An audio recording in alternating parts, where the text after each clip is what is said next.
تا حالا شده تو زندگیتون یه پسر رو خیلی اذیت کرده باشین؟ آره اصلا پسرها آفریدن که اذیتش کنی دیگه. اذیتش نکنی که نمیشه. عجب.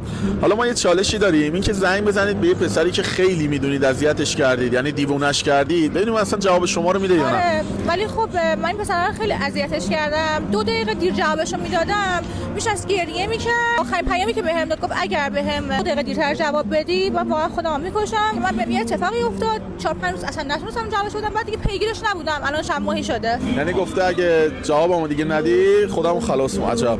خب شماره‌شون رو بگید ببینیم چی می جوابتون رو میده اصلا. الان اسکول سیوش کرده. الو سلام.